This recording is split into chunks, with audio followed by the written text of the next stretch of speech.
Aujourd'hui, sur La Petite Bête, on fait, à la demande générale, un pain au fromage. Mais un vrai, là. Pas cochonnerie, là. Pain au fromage au levain. Si vous êtes tombé sur la chaîne par hasard, je me présente, je suis Manon, alias La Petite Bête. Et cette recette aujourd'hui est présentée grâce aux membres Instagram. Donc, allez vous abonner sur notre compte Instagram. Pourquoi? Parce que j'ai mis une photo d'un pain magnifique que j'ai fait durant le temps des fêtes au fromage, une miche au levain au fromage. Et j'ai dit, si j'ai 100 miam, je vous présente la recette. Et on a eu beaucoup plus que 100 miam, alors c'est aujourd'hui que ça se passe. Si vous êtes encore là pour la première fois ici et que vous commencez juste à jouer avec le levain, allez voir la vidéo qui est ici. Et si vous ne travaillez pas avec le levain encore, vous pouvez aussi partir votre propre levain en allant voir cette vidéo-ci. Bon, trêve d'auto-publicité, mais ça reste que ça vous permettra de suivre des conseils qui sont déjà sur la chaîne depuis plusieurs années. Cela étant dit, si vous ne voulez pas utiliser de levain, en suivant ma recette originale, vous pouvez totalement suivre les mêmes directives, mais avec de la levure du commerce ou de la levure de boulanger. C'est pas du tout compliqué. La levée va être évidemment beaucoup plus rapide et le goût va être différent, mais il n'y a pas de souci, ça va être super bon pareil. Pour la recette, on est prêt. On a quelques ingrédients. Le pain original que j'avais fait, c'était aux 3 fromages. J'avais 3 fromages à ce moment-là. Vous savez, dans le temps des fêtes, on a toujours des gros plateaux et à un moment donné, on ne sait plus quoi faire avec. D'où l'idée de faire ce pain au fromage qui fut le meilleur que j'ai jamais réussi. Donc, c'était le temps de le partager. Aujourd'hui, ça va être un pain aux 2 fromages. J'ai un gruyère et j'ai un cheddar fort anglais. Tout fromage qui fond bien va faire le boulot. Donc, pas de stress. Ça pourrait être un brebis jeune ou ça pourrait être un emmental, même de la mozzarella. C'est quand même un peu doux, donc ça va être différent. Mais donc, utilisez ce que vous avez ou vos fromages favoris. Pour le reste, c'est très similaire à ma recette de pain traditionnelle. Ici, j'ai une farine blanche non blanchie à pain qui va être la farine qu'on va utiliser en grosse majorité. La nouveauté aujourd'hui pour les fans de La Petite Bête, c'est que je vais utiliser de l'épeautre. Là, vous allez dire, mon Dieu, ça va être un peu croquant sur la dent, Manon. Non, non, non, parce que durant le temps des fêtes, le Père Noël est passé et on s'est acheté un moulin à farine maison sur pierre. Et ça nous permet de moudre nos propres grains. Cela étant dit, évidemment, tout le monde n'a pas un moulin à la maison. Vous pourriez utiliser de la farine intégrale d'épeautre ou de petit épeautre. Okay? Donc, la farine entière. Ou omettre totalement et utiliser que de la farine blanche. Comme c'est un pain gourmand, j'y vais vraiment avec un pain plus blanc, plus populaire, plus facile. Et là, on veut vraiment que le fromage soit le roi et non le goût de la farine. Il est beau, hein? Petit moulin. C'est pas une commandite. C'est vraiment quelque chose qu'on rêvait de travailler avec. Pourquoi des grains frais moulus? C'est vraiment une question de goût. Cela étant dit, je dois vous dire que je suis encore dans les tests. J'ai parfois des succès incroyables. Un pain extraordinaire. J'en ai fait un ce week-end. 50% farine d'épeautre, fraîchement moulu. C'était tellement bon. Puis j'en ai fait d'autres qui étaient... Alors, on va continuer les tests. Toujours est-il que c'est une marque allemande, Como. Ils ont plusieurs modèles. Celui-ci, c'est le modèle Fidibus classique. J'allume la machine. La grosseur du grain peut être ajustée en tournant le bol ici. Mais là, il est parfait. Je l'ai déjà fait pour moi, alors je le laisse comme ça. Et là, je vais venir verser 50 g d'épeautre entière.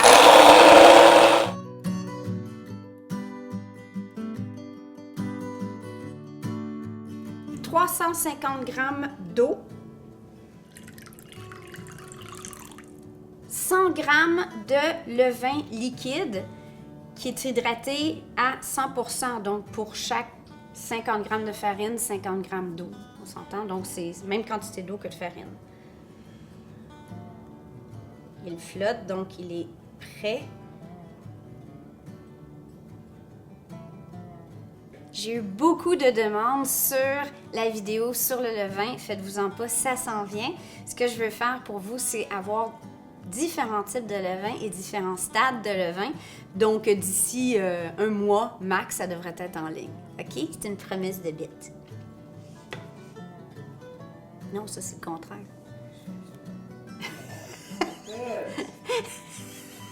Bon, clairement, la bête n'a jamais fait les scouts. Je te... Yeah! Ce que je vais faire maintenant, c'est diluer mon levain. J'ai besoin d'un total de 500 g de farine. Donc, je vais prendre ma farine d'épeautre. Si je ne me trompe pas, j'ai 50 g. Oh, parfait, 50 g de farine d'épeautre.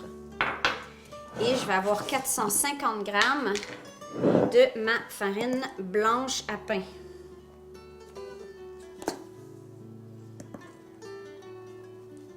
Je ne mets pas le sel tout de suite. On va faire une autolyse. Ça m'a donné vraiment des bons résultats dans la dernière année d'ajouter le sel seulement après 30 minutes dans le cas de farine blanche. Dans des farines plus intégrales, j'attends même 1 heure. Je vais juste combiner ça à la spatule. Il n'y a aucun pétrissage à faire en ce moment. Et je dois vous dire que ce pain, c'est le pain favori des jumeaux. Le problème, c'est qu'il dure jamais assez longtemps.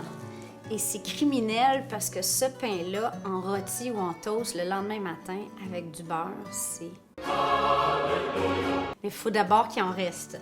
Le but de l'autolyse est justement de permettre aux farines, à l'eau, au levain, c'est comme une introduction amicale. Ils s'habituent à vivre ensemble et ça commence à développer l'élasticité du gluten tout seul. Alors que si on essayait de pétrir, là, maintenant, ça serait très difficile. Minute d'humilité, j'ai trouvé un morceau de papier. On avait mal lavé le bol. Bon, l'important, c'est de le retrouver. Impossible que le bol soit mal lavé. Si tu manges le papier?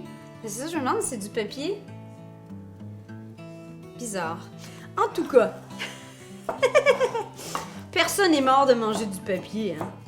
Faisiez-vous ça quand vous étiez jeune, du papier mâché avec de la farine puis de l'eau?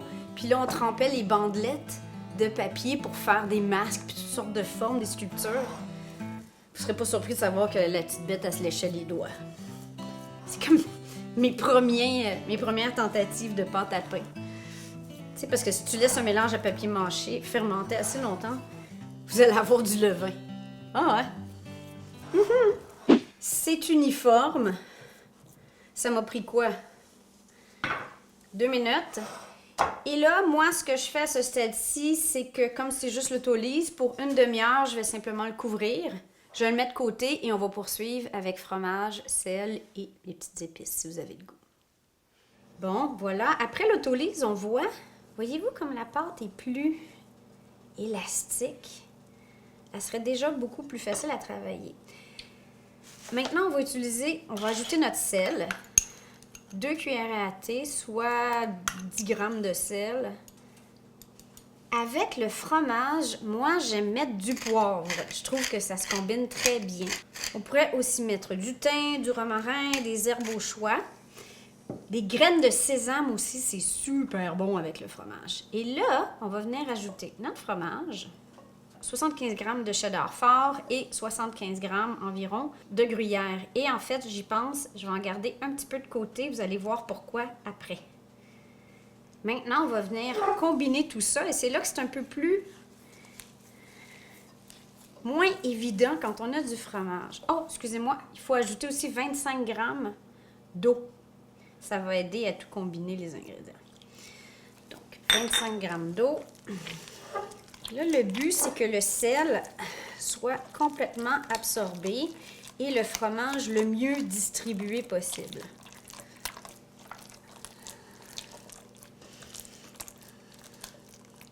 Là, il ne faut pas s'inquiéter si le fromage n'est pas tout intégré, ça va se faire aux prochaines étapes.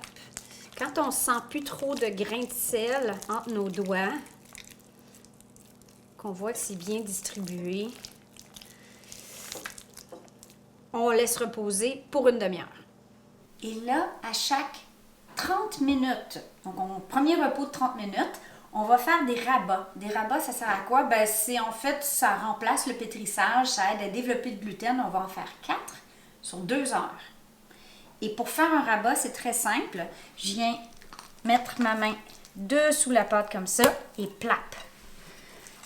Je l'étire, pouf, un peu comme si on pétrissait. Là, on voit bien le fromage qui cherche sa place. On étire et vous allez voir, ce qui est plaisant des rabats, c'est que vous allez le voir, vous allez le sentir dans votre main. Au fur et à mesure que vous les faites, la pâte va être de plus en plus... Il va avoir une densité. Élasticité? Une élasticité, un moelleux. J'aurais le goût de dire un mot oreiller. Vous allez sentir dans vos doigts. Après les 4 fois, donc après 2 heures, vous pouvez continuer à laisser reposer la pâte un autre 2 heures sur le comptoir ou pas. C'est selon votre horaire, il n'y a pas de stress. Après ça, moi, ce que je fais, c'est que je le recouvre de son petit chapeau de douche. Parfois, je mets un linge et le chapeau pour empêcher qu'il y ait un excès d'humidité et je le mets comme ça au frigo pour 12 à 15 heures. Pourquoi au frigo? Ben, ça ralentit la fermentation, mais ça continue tranquillement et ça me permet de procéder à l'étape 2 quand j'ai le temps. Parce que souvent les gens disent « je fais pas de pain, c'est trop compliqué de gérer l'horaire ». En fait, il faut l'ajuster à notre horaire. Et donc, si pour vous, à 5 heures, vous arrivez à la maison, c'est facile pour vous de sortir le pain du frigo et de procéder à la suite des étapes. Vous allez avoir un pain chaud pour le soir ou le matin en vous levant. Peu importe, c'est cela.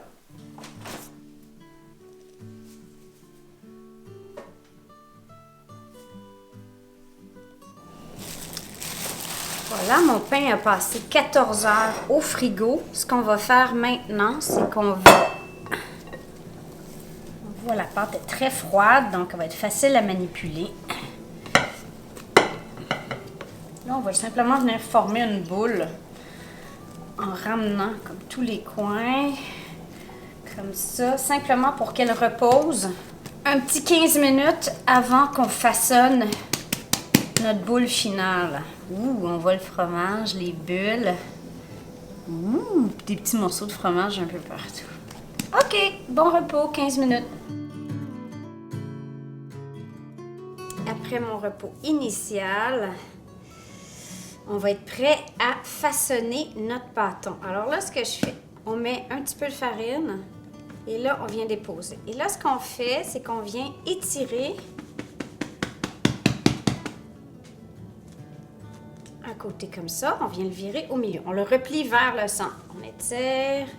C'est pas moi qui ai inventé cette méthode de façonnage-là. C'est assez commun en boulangerie. Encore une fois, comme ça.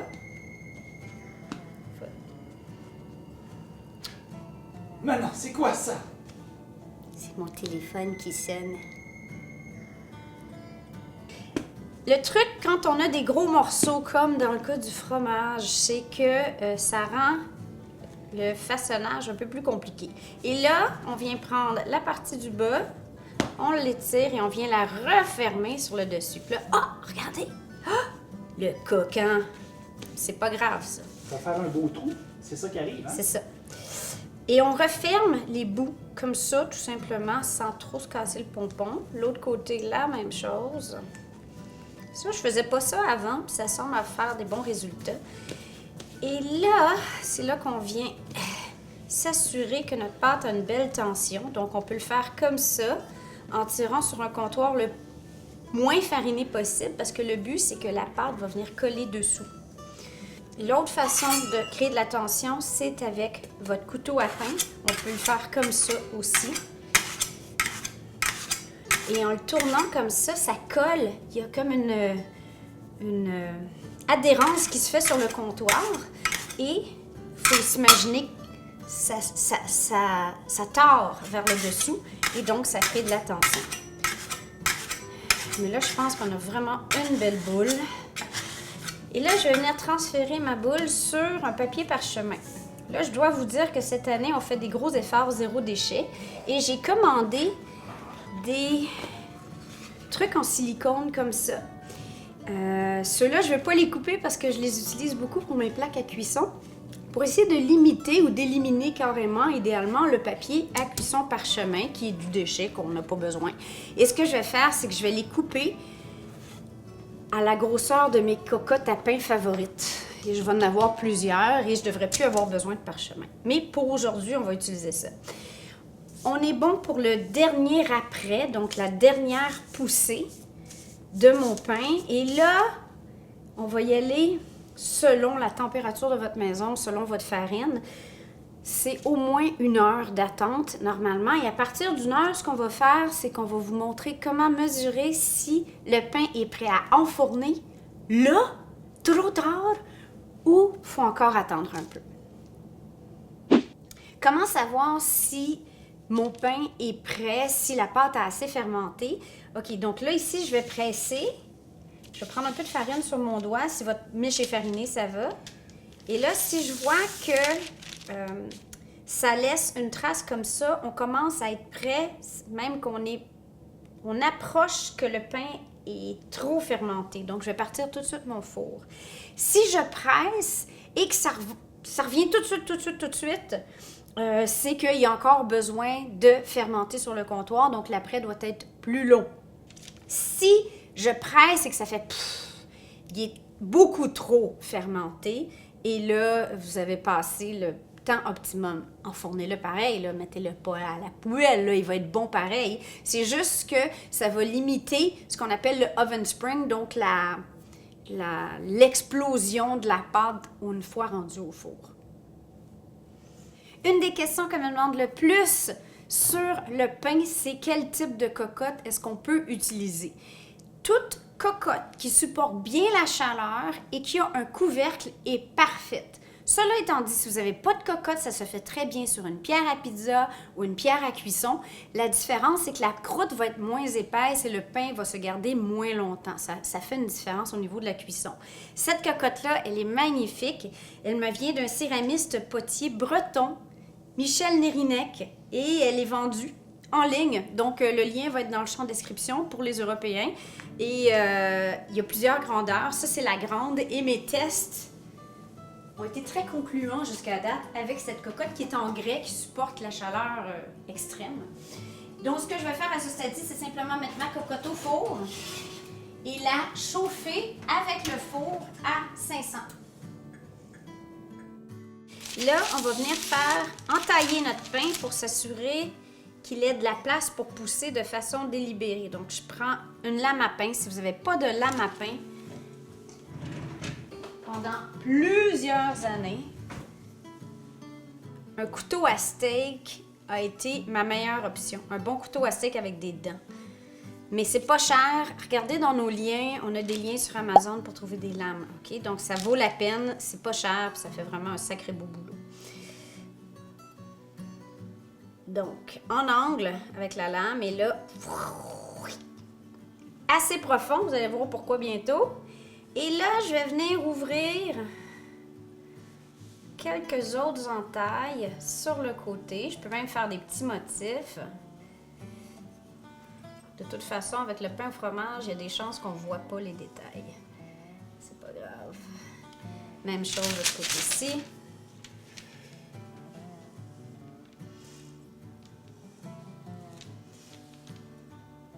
Pour être certain que ça va être vraiment cochon, on vient insérer du fromage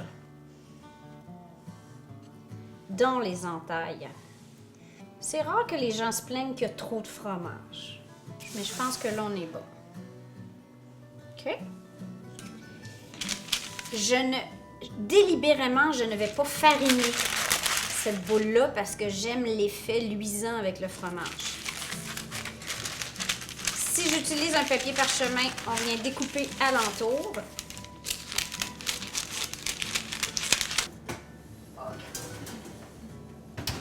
En faisant très attention de ne pas me brûler, je viens déposer mon pain. Et ce que je fais parfois, là mon pain n'est pas très gros, je viens mettre quelques gouttes à l'intérieur, quelques gouttes d'eau, on couvre. J'enfourne.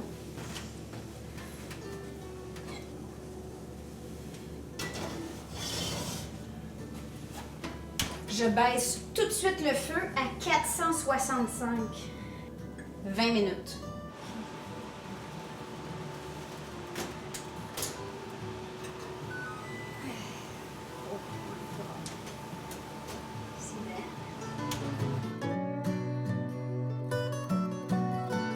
Est-ce que c'est une belle surprise? Oui! Veux-tu goûter? Oui!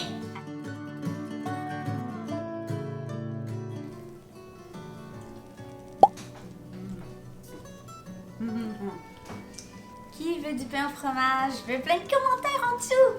Plein de oui, je veux du pain au fromage. Des tunnels de fromage. Nom, nom, nom. Et sur ce, on vous aime. Ciao, ciao! À vendredi. Mmh.